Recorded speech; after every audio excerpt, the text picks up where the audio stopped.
Marc Dutroux, Belgium's House of Secrets, 1990s, Belgium. In the mid-1990s, Belgium was forced to confront a crime that revealed not only extreme violence, but a collapse of public trust in the institutions meant to stop it. Marc Dutroux was not a shadowy criminal hiding from society. He was a known offender, previously convicted of kidnapping and sexual assault. Yet despite this history, he was released early and went on to commit crimes that would shock the nation. Background and early warnings. Dutroux had a long criminal record before the crimes for which he became infamous. In the 1980s, he was convicted of abducting and raping young girls and sentenced to prison. He was released early in 1992, despite psychiatric warnings that he posed a serious danger. Within years, the worst fears became reality. The abductions. Between 1995 and 1996, several young girls disappeared in Belgium.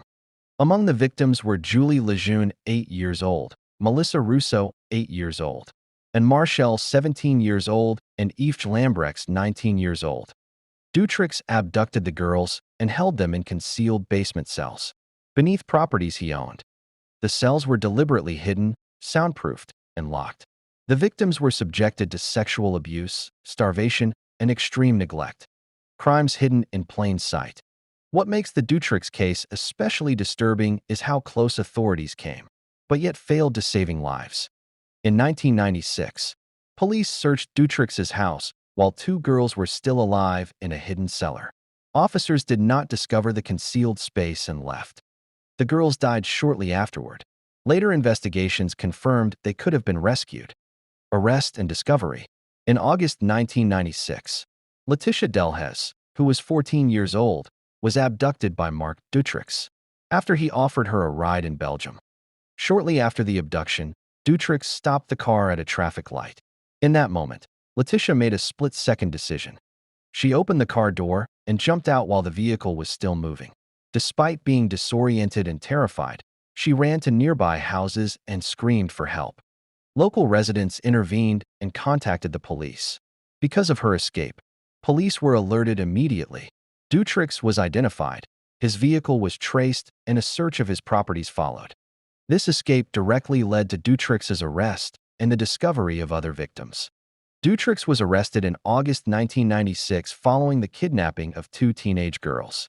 One of them, Sabine Dardenne, survived and later testified in court. A second victim, Laetitia Delhaize, who also survived after escaping and alerting authorities. The bodies of Julie Lejeune and Melissa Rousseau were later found buried. The remains of Marchelle and Yves Lambrecht were discovered months later. The network question. Dutroux claimed he was part of a larger pedophile network, supplying victims to powerful individuals, while some accomplices were identified. Most notably Michelle Martin, his wife. Claims of a vast elite network were never legally proven. However, evidence of obstruction, negligence, and rivalry between police forces was undeniable. Key files were lost. Leads were ignored. Jurisdictions failed to cooperate. Public confidence collapsed. National outrage. In October 1996, more than 300,000 people marched in Brussels, in what became known as the White March, demanding justice, transparency, and reform. It was one of the largest protests in Belgian history. Trial and sentence. After years of delays, Dutroux was tried in 2004. He was convicted of kidnapping, rape, torture, and murder. Marc Dutroux was sentenced to life imprisonment.